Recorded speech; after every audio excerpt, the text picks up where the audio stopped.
Hello साथियों, आप सभी लोगों का सक्सेस प्लेटफॉर्म के यूट्यूब चैनल पर एक बार फिर से जोरदार स्वागत है।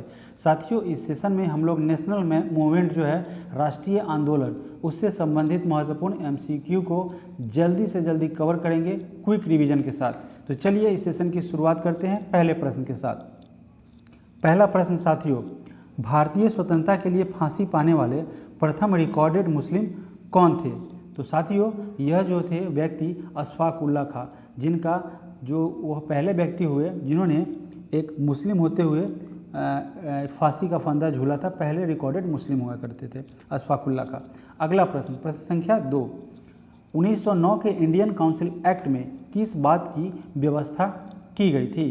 तो इसमें साथियों सांप्रदायिक प्रतिनिधित्व की व्यवस्था की गई थी, सांप्रदायिक निर्वाचक प्रणाली की व्यवस्था की गई थी।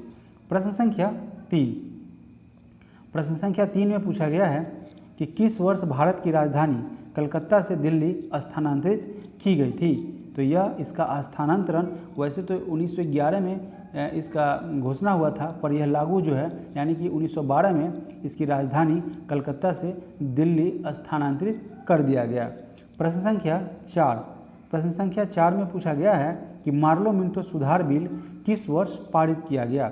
तो साथियों, इस बिल को 1909 में पारित किया गया था। मार्लो मिंटो सुधार अधिनियम जो है वह 1909 में आया था। आप मार्लो मिंटो सुधार अधिनियम कह लीजिए या मार्लो मिंटो बिल कह लीजिए, ठीक है। बढ़ते हैं अगले प्रश्न, प्रश्न संख्या 5 पर। 1904 में क्रांतिकारी संगठन अभिनव भारत का गठन किया गया था। तो अभिनव भारत का गठन साथियों यह जो था महाराष्ट्र के पुणे में किया गया था और इसे विनायक दामोदर सावरकर यानी कि बीडी सावरकर ने किया था। पहले तो इसकी स्थापना मित्र मेला के रूप में हुई, बाद में इसका नाम जाके अभिनव भारत कर दिया गया। अगला प्रश्न साथियों, भगत सिंह का स्मारक कहाँ स्थित है? तो भगत सिंह का जो स्मारक की बात किया जाए साथियों तो वह फिरोजपुर में स्थित है। अगला प्रश्न, प्रश्न संख्या 7, किस वर्ष हिंदुस्तान रिपब्लिक एसोसिएशन उसकी स्थापना की गई थी? तो इसकी स्थापना वर्ष 1928 में की गई थी। हिंदुस्तान रिपब्लिक एसोसिएशन के बहुत से सदस्य हुआ करते थे, जिसमें चंद्रशेखर आज़ाद इसके प्रमुख सदस्य के रूप में, संस्थापक के रूप में थे। साथियों, आपसे एक रिक्वेस्ट करना चाहूँगा, आपका सहयोग चाहिए। रिक्वेस्ट क्यों करूँ, आप लोग सहयोग कर ही रहे हैं।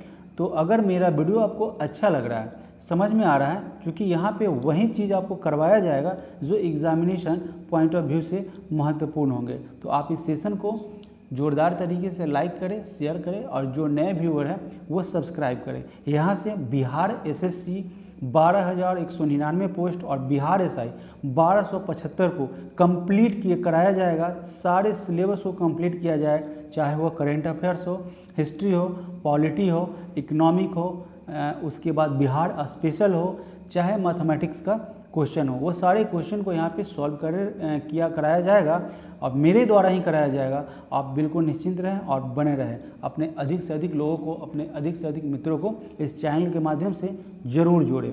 बढ़ते हैं प्रश्न संख्या 8 की तरफ। प्रश्न संख्या 8 में पूछा जा रहा है कि निम्नलिखित में से किसे अंग्रेजी सरकार द्वारा काकोरी षड्यंत्र मामले में फांसी दी गई थी? तो साथियों, राम प्रसाद बिस्मिल, जिन्होंने काकोरी से क्या हुआ था, ये सरकारी खजाना लूट लिया था, सहारनपुर में वो लूट लिया था। तो राम प्रसाद बिस्मिल को इसमें फांसी की सज़ा हुई थी। प्रश्न संख्या 9, प्रश्न संख्या 9 में पूछा गया है कि हिंदुस्तान सोशलिस्ट रिपब्लिक एसोसिएशन के संस्थापक नेताओं में से एक थे। वैसे तो कई लोगों ने इसमें पार्टिसिपेट किया था, लेकिन पूछ रहा संस्थापक नेताओं में से एक की बात आ रही है, तो इसकी वो जो थे भगत सिंह थे। यह पहले हिंदुस्तान सोशलिस्ट रिपब्लिक एसोसिएशन न होकर हिंदुस्तान रिपब्लिक एसोसिएशन हुआ करता था। सोशलिस्ट रिपब्लिक एसोसिएशन को पूरा नाम जो दिया, हिंदुस्तान सोशलिस्ट रिपब्लिक कर दिया गया, वह भगत सिंह के द्वारा किया, नाम परिवर्तन कर दिया गया। बढ़ते हैं अगले प्रश्न की तरफ। प्रश्न संख्या 10, प्रश्न संख्या 10 में पूछा गया है कि प्रसिद्ध नारा इंकलाब जिंदाबाद किसने दिया था? तो यह जो नारा है वह भगत सिंह के द्वारा पॉपुलर किया गया था। वैसे तो इसे लिखा किसी और ने था, लेकिन इस नारा को बुलंद किया था भगत सिंह ने। बढ़ते हैं अगले प्रश्न की तरफ। प्रश्न संख्या 11, महात्मा गांधी के अनुसार राजनीति का तात्पर्य क्या था? तो तो महात्मा गांधी का ऐसा मानना था, राजनीति का मतलब ये नहीं होता है कि सत्ता के लिए राजनीति की जाए, बल्कि जन कल्याण के लिए सक्रियता होनी चाहिए। बढ़ते हैं अगले प्रश्न की तरफ। प्रश्न संख्या 12 नंबर प्रश्न में पूछा गया है कि गांधी के नाम के पहले महात्मा जोड़ा गया था। उन्हें तो उनका नाम था मोहनदास करमचंद गांधी, लेकिन यह महात्मा आया कैसे? तो साथियों, यह जो था चंपारण सत्याग्रह के दौरान उन्हें यह महात्मा शब्द से जोड़ा गया था और उन्हें यह महात्मा की उपाधि दी थी रविंद्रनाथ टैगोर ने। साथियों, रविंद्रनाथ टैगोर ने उन्हें महात्मा की उपाधि दी थी, महात्मा कहकर संबोधित किया था। पढ़ते हैं अगले प्रश्न की तरफ। अगला प्रश्न में पूछा जा रहा है साथियों, प्रश्न संख्या 13 कि महात्मा गांधी को सर्वप्रथम राष्ट्रपिता किसने कहा था? राष्ट्रपिता की बात की जाए तो वह थे सुभाष चंद्र बोस। उन्होंने महात्मा गांधी को सबसे पहले राष्ट्रपिता कहकर संबोधित किया था। प्रश्न संख्या 14 भारत में 1918 में प्रथम मजदूर संघ की स्थापना की थी। तो प्रथम मजदूर संघ की स्थापना 1918 में वीपी वाडिया के द्वारा किया गया था। अगला प्रश्न साथियों, प्रश्न संख्या 15 तिलक तथा एनी बेसेंट के द्वारा बनाए गए होम रूल लीग को एक में मिला दिया। यानी ये दोनों होम रूल के लिए कार्यकर्ता थे, अलग अलग इनका क्षेत्र हुआ करता था, लेकिन पूछा यह जा रहा है कि इन दोनों को कब एक कर दिया गया, मिला कब दिया गया? तो 1920 में होम रूल पार्टी को, वह एनी बेसेंट हो या बाल गंगाधर तिलक, इन दोनों के होम रूल पार्टी को एक कर दिया गया, मर्ज कर दिया गया। साथियों, अगला प्रश्न, प्रश्न संख्या 16 में पूछा गया है कि निम्नलिखित में से किसके विरोध में रविंद्रनाथ टैगोर ने अपनी नाइटहुड की उपाधि वापस कर दी थी? तो साथियों, 13 अप्रैल 1919 को जालियांवाला नरसंहार इससे क्षुब्ध होकर, इस जो है मर्माहत घटना से क्षुब्ध होकर रविंद्रनाथ टैगोर ने अपनी नाइटहुड की उपाधि को वापस कर दिए थे। अगला प्रश्न साथियों, प्रश्न संख्या 17 में पूछा गया है कि जलियांवाला बाग हत्याकांड कब हुआ? तो मैंने अभी जस्ट बताया 13 अप्रैल 1919 को जालियांवाला बाग हत्याकांड हुआ था। निहत्थे लोगों पर जनरल ओडायर के द्वारा गोली चलवा दिया गया था, हजारों के हजारों लोग मारे गए थे इसमें। अगला प्रश्न, प्रश्न संख्या 18 जनरल डायर का नाम किस घटना से जुड़ा है? तो इनका नाम जो है, जनरल डायर का नाम जालियांवाला बाग हत्याकांड से जुड़ा है, इसी ने गोली चलाने का आदेश दिया था। अगला प्रश्न साथियों, प्रश्न संख्या 19 नंबर प्रश्न में पूछा गया है कि किस घटना के बाद महात्मा गांधी ने असहयोग आंदोलन को हिमालय जैसी भूल बताई थी? तो यह जो चौरी चौरा कांड हुआ था उत्तर प्रदेश के क्षेत्र में, वहाँ पे चौरी चौरा कांड के दौरान कई अंग्रेज़ों को जिंदा जला दिया गया था, थानों को फूंक दिया गया था।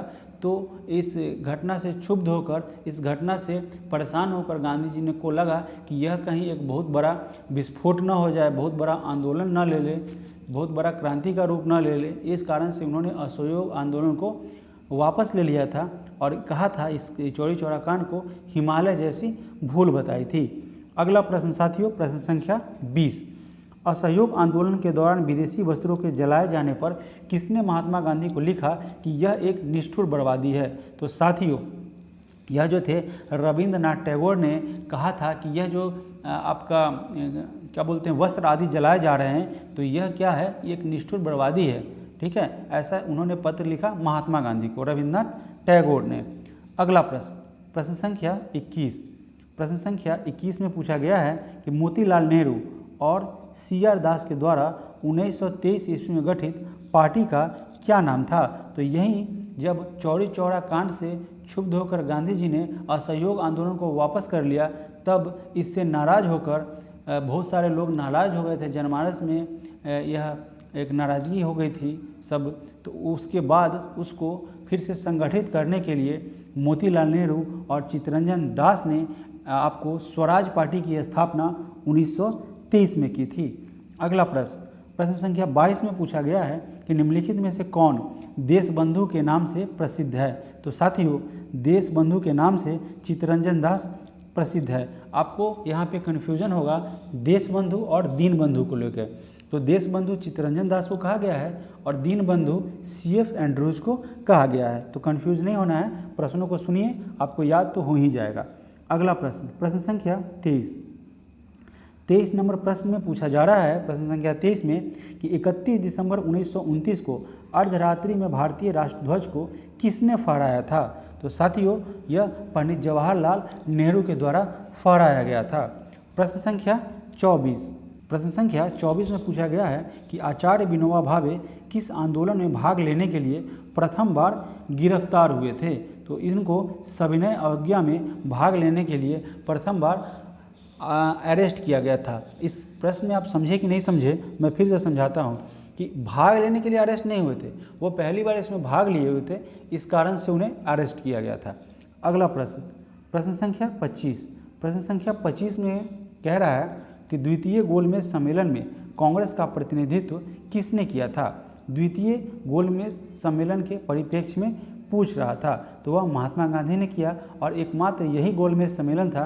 प्रथम गोलमेज सम्मेलन की बात किया जाए तो 30 में हुआ था, 1930 में, और दूसरा 31 में, और तीसरा जो है 32 में। तो महात्मा गांधी ने द्वितीय गोलमेज सम्मेलन में पार्टिसिपेट किया था और एकमात्र यही गोलमेज सम्मेलन है जिसमें महात्मा गांधी ने भाग लिया था।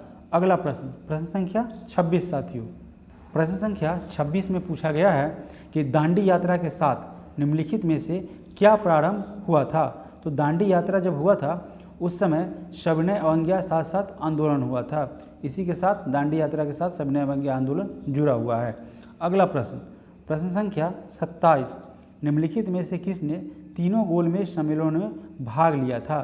तो BR अम्बेडकर थे, बाबा साहेब भीमराव अम्बेडकर। उन्होंने तीनों गोलमेज सम्मेलन यानी कि राउंड टेबल मीटिंग, उसमें बाबा साहेब भीमराव अम्बेडकर ने पार्टिसिपेट किया था। और महात्मा गांधी की बात की जाए तो महात्मा गांधी एकमात्र वो द्वितीय गोलमेज सम्मेलन में भाग लिए थे 1931 में। ठीक है। अगला प्रश्न, प्रश्न संख्या 28 नंबर प्रश्न में पूछा गया है कि पूना समझौता का उद्देश्य क्या था? तो पूना पैक्ट जो हुआ था वो दलित वर्ग को प्रतिनिधित्व देना था। गांधी जी इस पे अड़ गए थे और अंबेडकर भी इस पे अड़े हुए थे।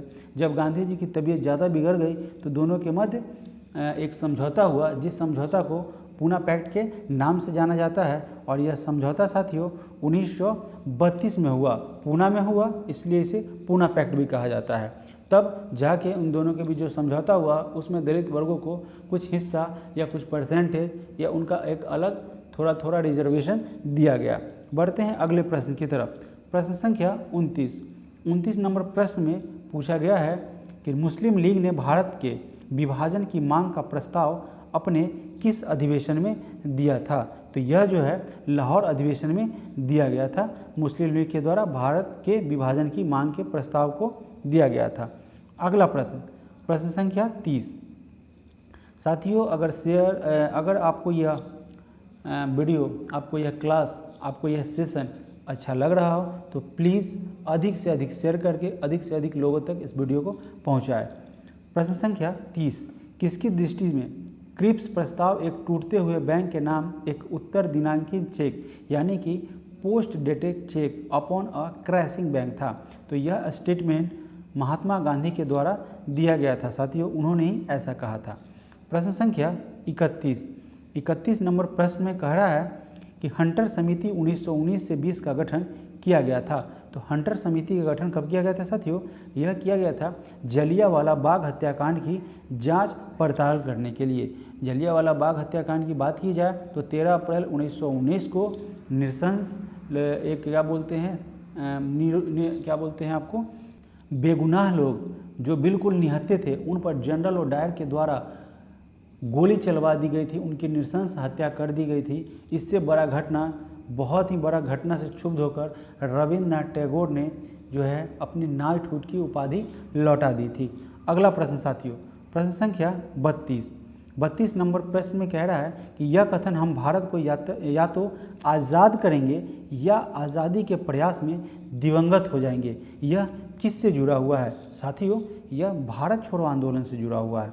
बढ़ते हैं अगले प्रश्न की तरफ। प्रश्न संख्या 33 में पूछा जा रहा है कि भारत के राष्ट्रीय गीत नेशनल सॉन्ग की रचना किसने की थी? तो नेशनल सॉन्ग की रचना बंकिम चंद्र चटर्जी के द्वारा किया गया था। प्रश्न संख्या 34, निम्नलिखित में से किस राजनेता ने परंपरागत धार्मिक उत्सव का उपयोग राष्ट्रवादी विचारों के प्रचार प्रसार के लिए किया था। तो साथियों, बाल गंगाधर तिलक ने जो भी परंपरागत जो है, चाहे गणेश पूजा हो, गणेश चतुर्थी हो, या अलग अलग टाइप के जितने भी फेस्टिवल है उसमें लोगों को एकत्रित करने के लिए और राष्ट्रवादी विचार का प्रसार प्रसार करने के लिए और एकता की भावना बनाए रखने के लिए, लोगों को संगठित करने के लिए इस सभी उत्सव को एक हथियार के रूप में, एक धार्मिक उत्सव को एक क्या बोले अपना एजेंडा के रूप में इन्होंने यूज किया था और सही ही किया था। अगला प्रश्न साथियों, अगला प्रश्न है प्रश्न संख्या 35 में पूछा जा रहा है कि निम्नलिखित में से कौन सा भारत में स्वतंत्रता आंदोलन की घटनाओं का सही कालानुक्रम है। अगर साथियों इस ऑप्शन को ध्यान से देखिएगा, अगर आपको नहीं भी पता होगा तो आप राइट आंसर करेंगे। देखिए कैसे होगा। रॉलेट एक्ट 1919 में हुआ, फिर सूरत विद्रोह की बात किया जाए 7 का हो गया, फिर आपका अगर बात किया जाए, फिर बात की जाए पूना पैक्ट की तो 1932 में हुआ, ये रॉलेट एक्ट 1919 में हुआ, सूरत विद्रोह 7 में हुआ, फिर लास्ट में नौसेना विद्रोह हुआ। तो ये सीक्वेंस साथियों, अभी ये अगर रॉलेट भी यहाँ ऑप्शन नंबर 1 को देखेंगे तो रॉलेट एक्ट 1919, सूरत 7, तो ये तो सही नहीं हो गया, तो यहाँ से ए गलत हो गया। अब यहाँ पे आइए, यहीं पे आपका आंसर मिल रहा है, सूरत 7 में, रॉलेट एक्ट 1919 में, और पुणे की बात किया जाए तो 1932 में, और फिर इसके बाद नौसेना विद्रोह हुआ। तो साथियों यहीं से आपका राइट आंसर हो गया ऑप्शन नंबर बी। बढ़ते हैं अगले प्रश्न की तरफ। प्रश्न संख्या 36 नंबर प्रश्न में पूछा गया है, भारत विभाजन के समय निम्नलिखित में से कौन भारतीय राष्ट्रीय का कांग्रेस अध्यक्ष था। यानी कि जब भारत विभाजन हुआ था उस समय राष्ट्रीय कांग्रेस का अध्यक्ष कौन था। तो साथियों जेबी कृपलानी वो राष्ट्रीय कांग्रेस के अध्यक्ष हुए जब भारत का विभाजन हुआ था। अगला प्रश्न संख्या 37, 1905 में बंगाल का विभाजन करने वाला वायसराय कौन था। तो साथियों यह लॉर्ड कर्जन था, जिसने कहा था कि कांग्रेस क्या होती जा रही है, लड़खड़ा रही है, और मैं चाहता हूं कि मैं इसके समाप्ति में, मैं इसको दफन करने में अपना महत्वपूर्ण भूमिका अदा कर सकूं। इस टाइप का लॉर्ड कर्जन ने यह स्टेटमेंट जारी किया था। ठीक है, बढ़ते हैं अगले प्रश्न की तरफ। प्रश्न संख्या 38, भारतीय राष्ट्रीय कांग्रेस द्वारा किस अधिवेशन में सर्वप्रथम स्वशासन या स्वराज की मांग को ब्रिटिश सरकार के सामने रखा गया था। तो पहली बार दादा भाई नौरोजी के द्वारा कलकत्ता अधिवेशन 1906 में, ठीक है, स्वराज या स्वशासन की मांग को ब्रिटिश सरकार के सामने रखा गया था। पहली बार दादा भाई नौरोजी ने मांग किया था। बढ़ते हैं अगले प्रश्न की तरफ। प्रश्न संख्या 39 नंबर प्रश्न में पूछा जा रहा है कि निम्नलिखित में से किस अधिवेशन में भारतीय राष्ट्रीय कांग्रेस ने पूर्ण स्वराज की मांग औपचारिक रूप से रखी। ठीक है, ये पूछा जा रहा है औपचारिक रूप से कहाँ पे रखी, यानी कि चाहिए ही चाहिए।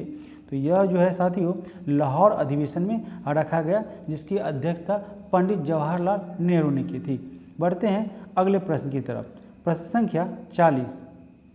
साथियों यहाँ पे प्रश्न संख्या 40 आ नहीं रहा है, कुछ टेक्निकल प्रॉब्लम के कारण, कोई दिक्कत नहीं, मैं प्रश्न पढ़ देता हूँ, उसके बाद से 40, 41, 42, ठीक है, उसके बाद से सारा प्रश्न कंटिन्यू आ जाएंगे। ठीक है, तो प्रश्न संख्या 40 है, निम्नलिखित में से किसने बंगाल विभाजन 1905 के विरोध में बंगाल में हुए आंदोलन के प्रारंभिक दौर का नेतृत्व किया था। आपको प्रश्न दिख नहीं रहे हैं इसलिए मैं आराम से पढ़ देता हूँ कि निम्नलिखित में से किसने बंगाल विभाजन 1905 के विरोध में बंगाल में हुए आंदोलन के प्रारंभिक दौर का नेतृत्व किया। तो साथियों जब बंगाल विभाजन हो रहा था तो उस समय बंगाल में उपद्रव हुआ लोगों के द्वारा, तो उसको शांत कराने का काम, उसका नेतृत्व कर रहे थे सुरेंद्रनाथ बनर्जी। यही प्रश्न पूछा जा रहा था साथियों, प्रश्न इजी था, आप समझ गए होंगे। बढ़ते हैं प्रश्न संख्या 41 की तरफ। 41 नंबर प्रश्न में साथियों ब्रिटिश सरकार ने महात्मा गांधी को जो उपाधि दी थी और जिसे उन्होंने असहयोग आंदोलन में वापस कर दिया था वह क्या था। प्रश्न एक बार फिर से आप सुन लेंगे।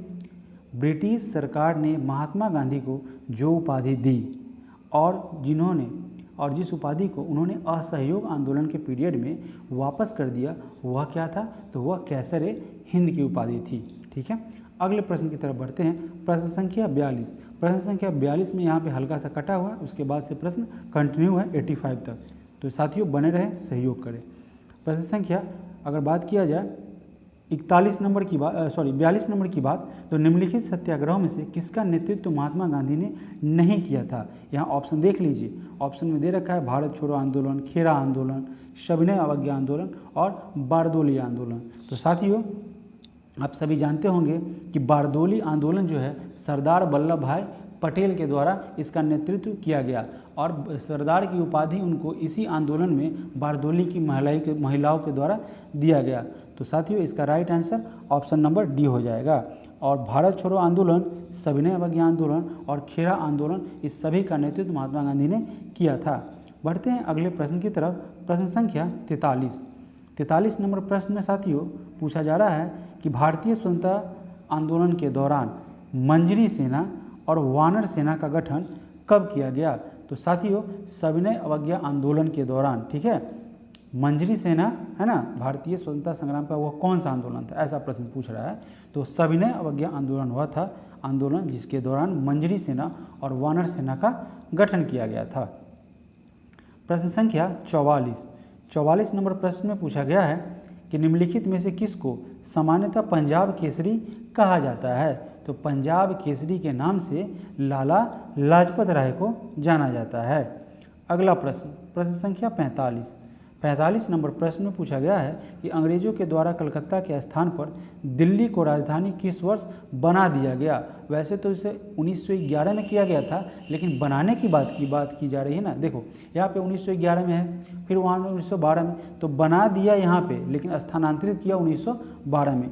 क्वेश्चन में ट्विस्ट आ गया। देखिए मैंने इससे पूर्व जो प्रश्न कराए थे उसमें क्या कहा, उसमें सर कहा है कि अंग्रेजों के द्वारा कलकत्ता को दिल्ली स्थानांतरित कब किया गया राजधानी के रूप में, तो इसे स्थानांतरित 1912 में किया गया। ये प्रश्न में पूछा जा रहा है कि दिल्ली को राजधानी किस वर्ष बना दिया गया, स्थानांतरित करने की बात नहीं, तो बना दिया गया साथियों 1911 में। ये आपका राइट आंसर हो जाएगा, कोई कन्फ्यूजन नहीं रहेगा। बढ़ते हैं अगले प्रश्न की तरफ। प्रश्न संख्या 47 को भी एक बार सुन लेंगे साथियों। 47 नंबर प्रश्न में भी आप सहयोग करेंगे, पता नहीं क्यों कट जाए, टेक्निकल इशू है, कभी भी आ सकता है, तो आप सहयोग करेंगे, बने रहेंगे। तो 47 नंबर प्रश्न में साथियों पूछा क्या गया है, एक क्वेश्चन एक ये भी आपका मिस हो रहा है। तो मुस्लिम लीग की स्थापना कब हुई थी। तो साथियों मुस्लिम लीग की स्थापना आप सभी जानते हैं वर्ष 1906 में की गई थी। अगला प्रश्न संख्या 48 नंबर प्रश्न में पूछा जा रहा है कि निम्नलिखित युग्मों में से कौन सा सुमेलित है, यानी इसमें से कौन सा सही है। तो चलिए पढ़ते हैं। मुजफ्फरपुर बम कांड ये 1908 में हुआ था और खुद्दीराम बोस और प्रफुल्ल चाकी के द्वारा इसमें यह घटना को अंजाम दिया गया था। तो ये आपका राइट है। दिल्ली षड्यंत्र केस के बारे में अगर बात किया जाए तो यह इसमें रास बिहारी बोस जो है वह शामिल थे। नासिक षड्यंत्र केस में बसंत कुमार विश्वास साथी शामिल नहीं थे। तो आपका 1 और 2 राइट आंसर हो जाएगा, यानी कि ऑप्शन सी आपका राइट आंसर हो जाएगा।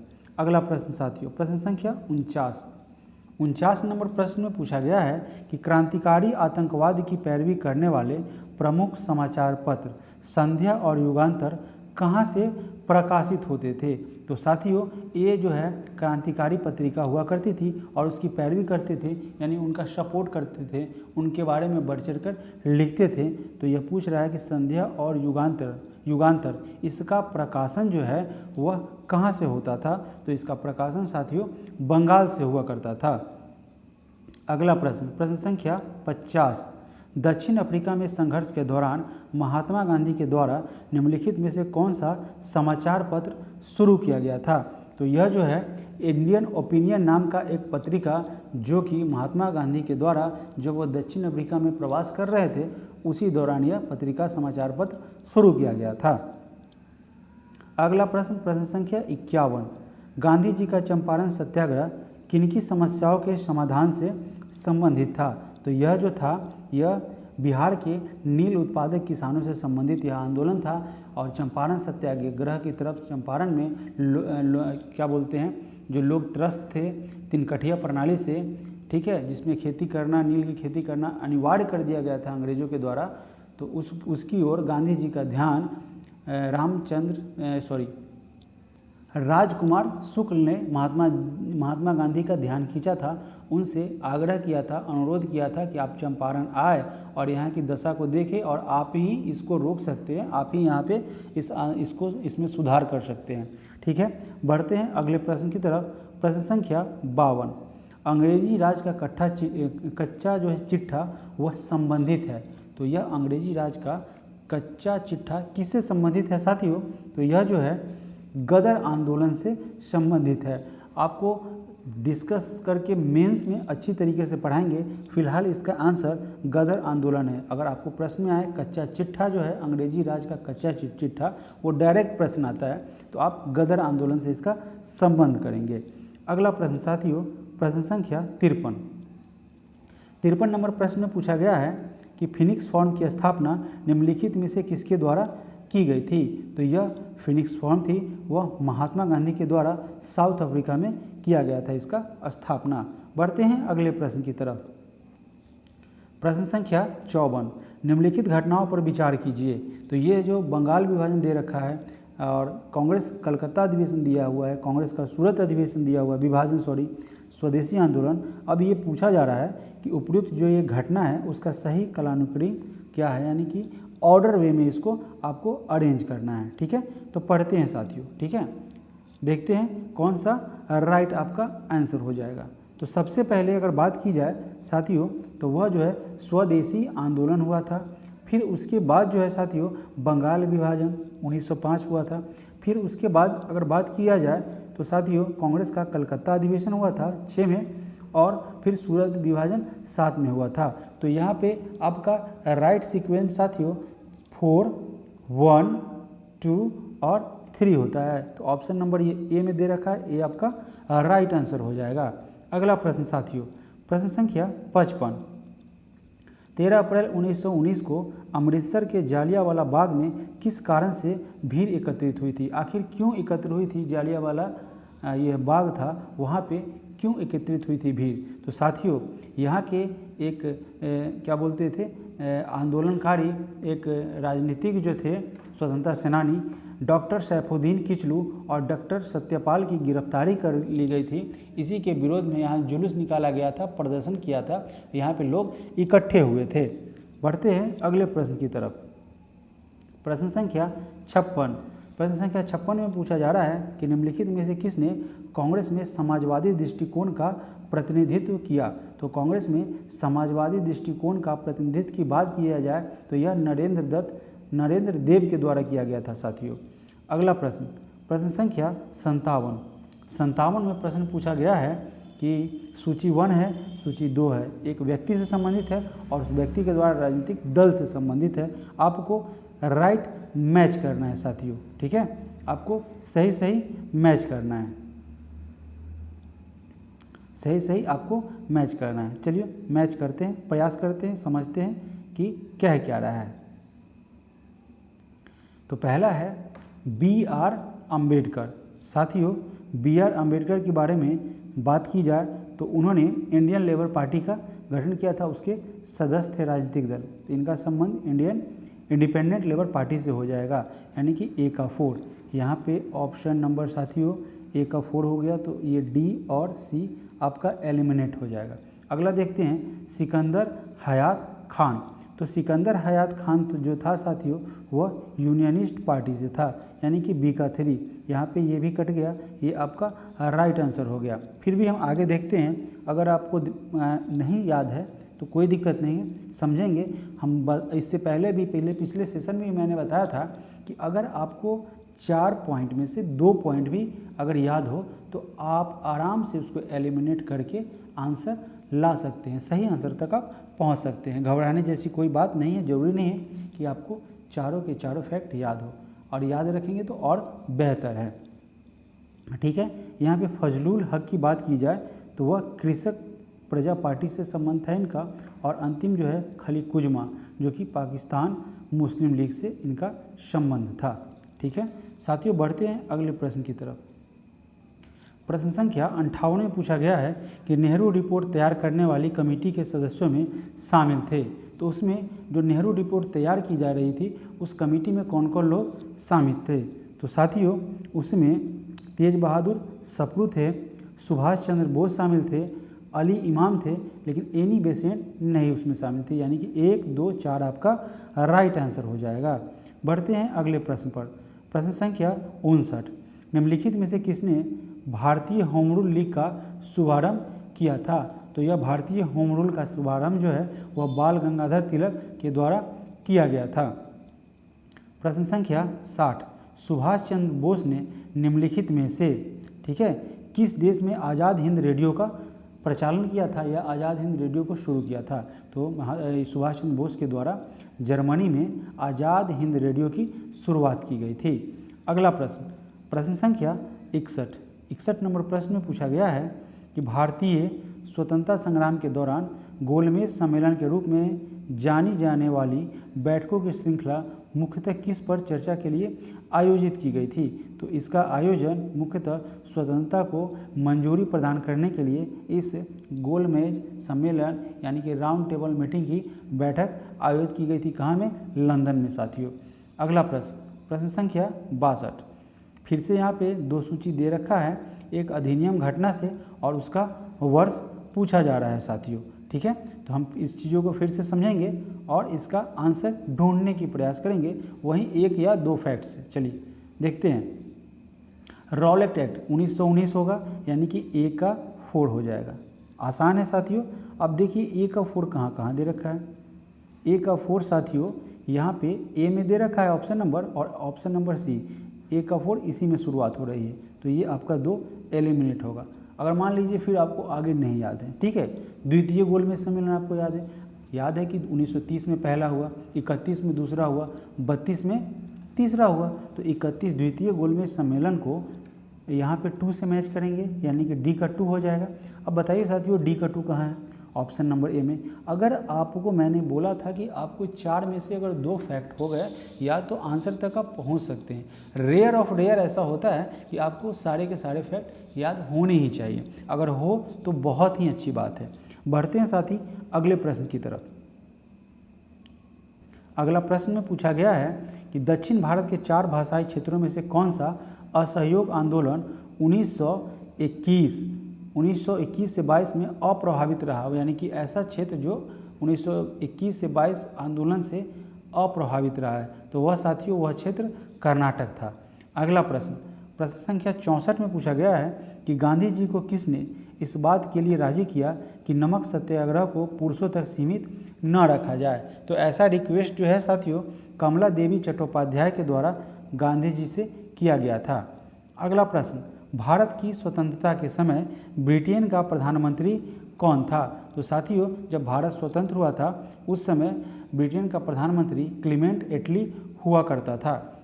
अगला प्रश्न, निम्नलिखित में से कौन सा हमारे राष्ट्रध्वज के डिजाइन से संबंधित है? तो यह जो है डिज़ाइन राष्ट्रध्वज का पिंगली वेंकैया के द्वारा डिज़ाइन किया गया था दोस्तों। बढ़ते हैं अगले प्रश्न की तरफ। प्रश्न संख्या 67 नंबर प्रश्न में पूछा गया है कि चौरी चौरा की घटना किसके स्थगन से संबंध है? तो यह चौरी चौरा कांड जब हुआ था तो महात्मा गांधी ने असहयोग आंदोलन वापस ले लिया था साथियों। बढ़ते हैं अगले प्रश्न की तरफ। प्रश्न संख्या 68 नंबर प्रश्न में पूछा गया है कि निम्नलिखित में से किसको भारत का लौह पुरुष कहा जाता है? यह बहुत ही इजी क्वेश्चन है। सरदार वल्लभ भाई पटेल को लौह पुरुष के रूप में जाना जाता है।